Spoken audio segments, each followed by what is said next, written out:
à tous, je m'appelle toujours Alice et là on est dans la deuxième partie de mon bilan couture. Donc je sépare la vidéo en deux. Il y a quelques pièces dans chaque vidéo mais j'essaye de bien détailler, même si je vais forcément m'améliorer après. Il y a certaines informations que je n'ai pas forcément notées quand j'ai cousu ces créations. Mais maintenant j'ai un carnet de couture où je note toutes les modifications que je fais, etc. J'ai oublié de dire dans mon premier bilan couture que tous les vêtements que j'ai cousus sont faits en taille 36, à part un vêtement que je vais vous montrer maintenant. D'ailleurs je regrette un peu, j'aurais dû le faire en taille 36. Voilà, c'est pour que vous vous repériez un petit peu. Donc voici la première robe que je voudrais vous présenter. Donc c'est la robe Carthage de chez Atelier Vernis que j'ai aussi cousue avant d'aller en Grèce, pas cet été mais il y a un an donc, que j'ai peu porté finalement, je vais vous expliquer pourquoi. Mais donc d'abord, je l'ai cousue dans un tissu que j'ai acheté cette fois-ci chez Natacha, c'est un tissu, c'est un magasin en Isère. Donc c'est une sorte de coton, en fait c'est du coton, 100% coton, mais un petit peu extensible, ce qui fait que c'est quand même très agréable quand on a un vêtement très cintré que ce soit un petit peu extensible. Je n'ai fait absolument aucune modification, donc j'ai fait la version courte avec la petite fente ici. Avec des bretelles fines et les froufrous avec la petite fente. Alors pour les finitions, je suis vraiment très satisfaite du patron. Je ne sais plus exactement si c'était préconisé de tout doubler, mais donc moi mon tissu était blanc et un petit peu transparent. Donc sur l'envers, on voit que j'ai absolument tout doublé, à part l'endroit où il y a les fronces pour mettre la poitrine. Parce que je pensais que ça allait faire trop et j'ai eu raison sur ce coup là. Donc tout est doublé, on a l'impression encore une fois que on peut la porter même sur l'envers et c'est ce que j'adore. Pour le zip, c'est fini à la main, j'ai fait des points à la main autour du zip. Et sinon tout le corsage est doublé et aussi la jupe. Donc je ne la porte pas beaucoup cette robe, parce que c'est du coton et que c'est un coton qui se froisse énormément. Donc en fait dès que je m'assois, elle est très froissée à l'arrière même si je l'ai repassée 10 minutes avant. C'est très frustrant. Donc je la porte très peu parce qu'il faut que je la porte dans des occasions où je m'assis très peu. Et j'avoue que ça ne m'arrive pas très souvent. Voilà. J'aime beaucoup le modèle. Seulement la fente, je trouve qu'elle est en fait un peu petite. En même temps c'est pour que ça reste décent, mais du coup j'ai l'impression qu'elle est un peu inutile sur le côté. Et sinon je la porte pas parce que j'aurais dû faire des modifications. Je trouve qu'il y a trop de fronces sur le devant. C'était l'effet voulu, bien entendu. Mais en fait par rapport à ma poitrine, il y a trop de fronces. J'aurais dû en enlever un petit peu parce que ça baille pas, mais j'aurais dû en enlever un petit peu pour que ce soit plus joli à mon avis. Et c'est surtout les bretelles. J'ai encore le problème des bretelles qui tombent tout le temps. Elles tombent tout le temps. C'est vraiment insupportable et c'est pour ça que je ne porte pas cette robe. Donc je vais peut-être modifier cette robe à l'arrière pour que ça tienne. Je vais découdre sûrement les bretelles et les rapprocher du zip. Les mettre vraiment tout près du zip pour qu'elles tiennent mieux sur mes épaules. Parce que du coup ça va raccourcir un peu la longueur des bretelles, elles vont mieux tenir. Et puis surtout ça va faire presque le même effet, enfin j'espère, que lorsque on a des bretelles croisées, ça tient bien mieux sur les épaules. Donc ça fait partie des modifications que je dois faire. D'ailleurs je vais faire une vidéo, alors en fait j'ai une pile gigantesque de vêtements que je dois modifier, soit parce qu'ils ne me plaisent plus, soit parce qu'ils sont un petit peu abîmés, il faut les repriser, etc. Donc je pensais faire une vidéo comme ça où je prends quelques vêtements et où je les modifie pour leur donner un petit coup de neuf quoi finalement, et pour que je puisse réellement les porter. Parce que cette robe là, finalement j'ai dû la porter peut-être 3 fois en un an. Même cet été je ne l'ai pas portée une seule fois. Ce qui est vraiment dommage parce que j'adore les finitions. Et j'adore porter mes créations parce que je suis vraiment fière de les avoir cousues.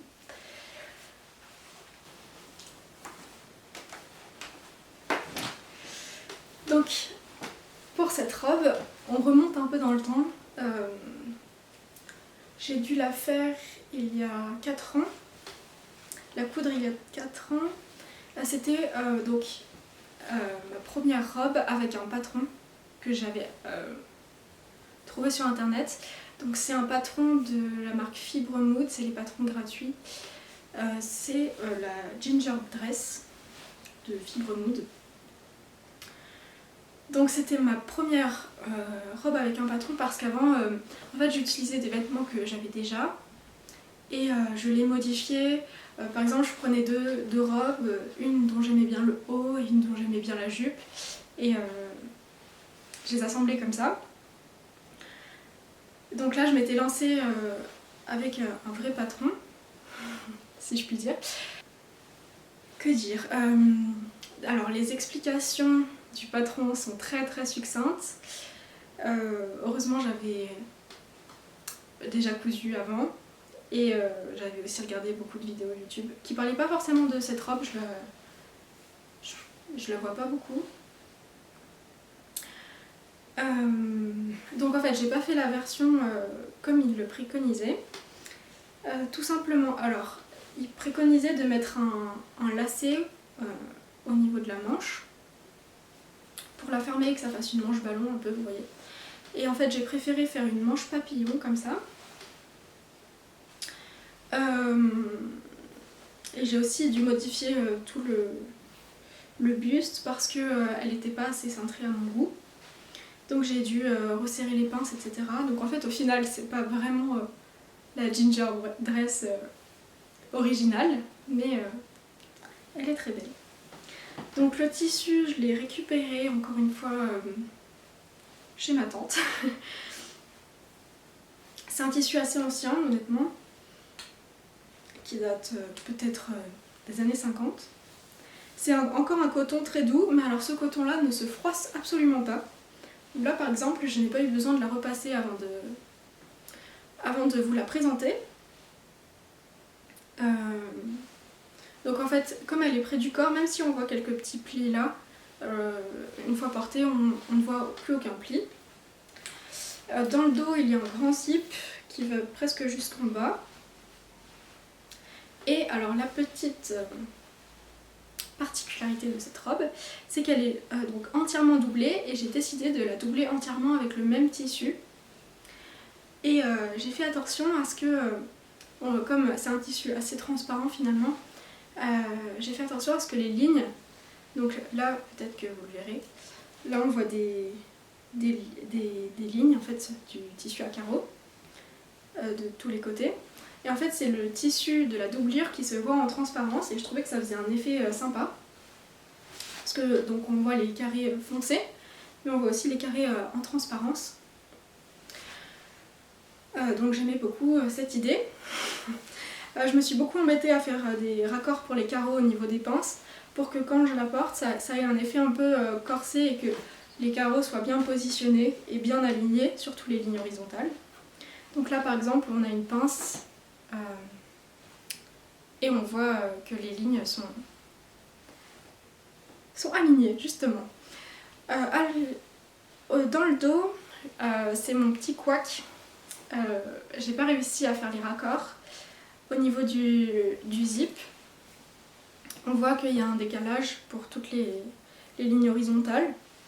À part à la fin, c'est pour ça que j'ai pas vraiment compris ce qui n'allait pas. J'ai vraiment fait attention partout. Et donc les 2 dernières lignes sont raccordées et toutes les autres non. Je ne sais toujours pas pourquoi ça a fait ça. et du coup je ne peux pas le modifier, de toute façon je n'ai pas l'intention de la modifier. Elle est quand même portable et puis les vêtements du commerce, on peut pas dire qu'ils soient mieux faits, donc je trouve ça très correct. À l'intérieur, donc c'est entièrement doublé et c'est entièrement doublé, donc je vais vous la retourner pour que vous puissiez voir. Donc à l'intérieur c'est complètement doublé et vous pouvez avoir l'impression que c'est la robe mais avec le tissu à l'endroit, et c'est ce que j'aime, c'est que les finitions sont absolument parfaites. Enfin on s'entend. Et pour les manches, j'ai fait la technique du burrito, donc on n'a aucune couture apparente, que ce soit dans l'envers ou dans l'endroit. Lorsque j'ai fait la technique du burrito, en fait j'avais inventé, j'avais beaucoup réfléchi pour les manches, pour que la couture ne se voit pas. Et donc j'ai fait tout un micmac pour que justement ce soit cousu comme ça. Et ensuite, plusieurs mois plus tard, j'ai regardé des vidéos, je sais plus la créatrice, qui parlait de la technique du burrito, et en fait c'est ce que j'avais fait. Donc j'étais plutôt contente d'y avoir pensé toute seule. J'y avais beaucoup réfléchi justement. Donc je suis très contente de cette robe, et c'est celle que je porte aux entretiens, parce que je suis en prépa, et c'est la robe que j'ai choisie pour mes concours oraux, qui fait son petit effet d'ailleurs. Si je refais une version, ce qui est peu probable, je la rallongerai un petit peu parce que je la trouve un peu courte cette robe. Quand on est debout ça va, mais dès que je suis assise, je trouve qu'elle remonte trop, donc dans certaines situations c'est pas très confortable et pas très joli. Et je préfère les robes qui ont peut-être 4 ou 5 cm de plus. Mais j'en étais pas consciente quand j'ai découpé la robe, et de toute façon j'avais pas assez de tissu. Donc tant pis, c'est pas grave, et je la porte quand même assez souvent.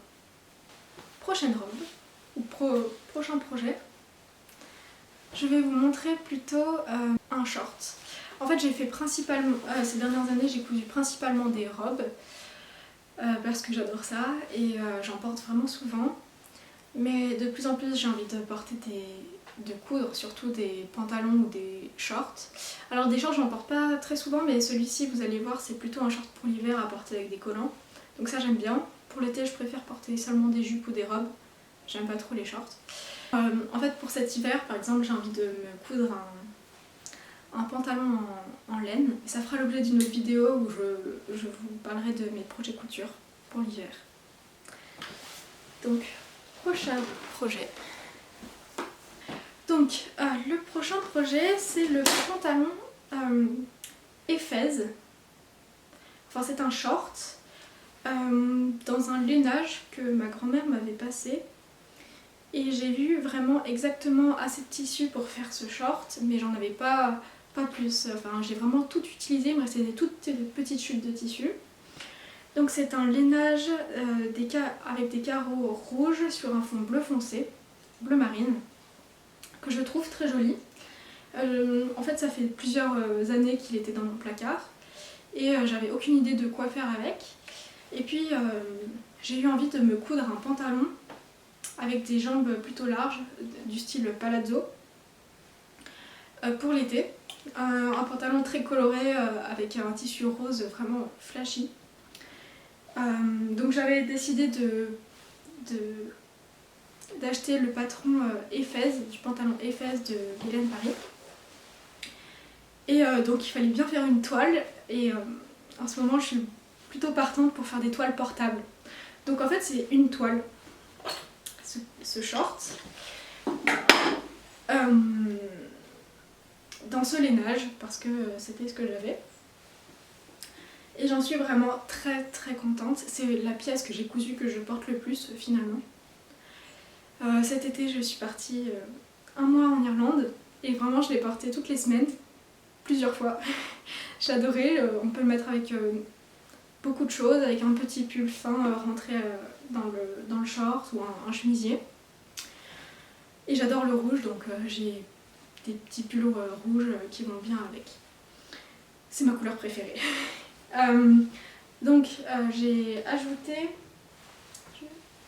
J'ai ajouté des petits boutons dorés comme ça que j'ai retrouvés dans la réserve de boutons de ma maman. Et alors, j'ai adoré coudre ce short. C'est vraiment très agréable. Surtout faire les détails de ceinture avec la petite pointe, etc. Surpiquer, repasser les petites pointes, etc. J'ai vraiment aimé. À l'arrière, j'ai mis un zip invisible qui est plus ou moins invisible honnêtement, qui est assez invisible jusque là, mais au niveau de la ceinture j'ai eu du mal parce qu'il y avait beaucoup d'épaisseur en fait. Mais au final ça se voit presque pas, donc pas de souci. Et je trouve que le rendu est super de ce short. Et finalement j'ai pas encore cousu la version pantalon pour l'été parce que en fait c'est une idée qui m'est sortie de la tête. Et puis là c'est plus l'été, donc j'avoue que je me projette plus vraiment sur ce projet. Peut-être l'été prochain. Pour finir, je voudrais vous présenter ce petit haut qui est donc la version top du patron Antoinette de Méthode Mathilde. C'est en fait simplement une toile que j'ai fait dans un coton que j'ai trouvé dans mon placard et qui devait appartenir soit à quelqu'un de ma famille, soit je l'ai trouvé à Emmaüs. C'est un coton très doux, encore une fois, pas du tout extensible, qui était initialement une thé d'oreiller. Donc j'ai vraiment utilisé tout le tissu, il ne reste aucune chute. C'est rentré vraiment très, très difficilement dans la thé d'oreiller, mais j'ai tout réussi à couper dans le droit fil, dont je suis très satisfaite. Donc en fait c'est une toile pour faire une version finale de la robe qui est en cours de réalisation. En fait en réalité il me reste plus que le zip à coudre. D'ailleurs je vais peut-être vous la présenter juste après pour que vous voyez. Donc c'est pour voir si je devais faire des modifications. Alors le corsage tombe très bien. Simplement les bretelles tombent sur moi, comme beaucoup de projets. Donc ce que j'ai fait sur ma version finale, c'est que j'ai pris les bretelles et je les ai cousues. En fait là il y a la ligne, la couture entre le milieu dos et le côté dos. Et donc j'ai décidé de coudre la bretelle dans le dos, pas du côté dos, mais du côté milieu dos. Et donc la faire terminer sur la couture. Donc en fait je décale juste la bretelle jusque là, ce qui crée d'autres problèmes ensuite pour ma version finale que j'avais pas prévue, mais j'y reviendrai ensuite. Donc j'adore les finitions de chez Méthode Mathilde parce que lorsqu'on retourne, tadada, roulement de tambour, on peut le porter aussi à l'envers. C'est génial. Bon évidemment il y a une petite surpiqûre ici pour faire tenir la doublure à l'intérieur, donc on peut pas réellement le porter de dos, mais enfin sur l'envers, mais ça donne l'illusion. Donc c'est entièrement doublé et dans le dos on finit les points à la main autour du zip comme sur beaucoup de patrons. Et j'aime bien faire les points à la main, ça me détend, donc c'est parfait. Tout le monde est content. Je vais vous présenter ma version du patron Antoinette. Ah oui, non, j'ai oublié de vous préciser. Donc j'ai fait ce haut en taille 38 parce que c'est ce qui correspondait par rapport à mes mesures sur le tableau des tailles. Mais finalement, il s'est avéré qu'il était un petit peu grand parce que dans le dos, il est préconisé de coudre le zip à 1 cm avec 1 cm de marge de couture. Et moi en ajustant, j'ai fait 2,5 cm de marge de couture. Donc c'est comme si j'avais enlevé 3 cm sur tout le buste, 3 cm de large, donc j'aurais peut-être pu coudre la taille 36 et c'est sûrement ce que j'aurais dû faire parce que j'ai quelques petits soucis sur ma robe. Donc je vais vous la montrer tout de suite. Voici ma version finale de la robe Antoinette, toujours en taille 38 malheureusement. Donc j'ai fait la version longue avec les volants et avec les bretelles larges comme sur ma toile. Donc pour les bretelles, je les ai donc décalées sur le côté pour qu'elles soient plus vers le milieu dos, encore une fois, pour qu'elles tiennent mieux sur mes épaules. Ce qui est le cas, ça tient mieux, mais malheureusement en fait ça tire comme ça. Et donc ça fait des plis devant, ça baille plus, alors que je pense que si j'avais fait la taille 36, ça serait mieux tombé. Donc j'hésite à redécoudre et à resserrer les pinces, enfin les découpes poitrine.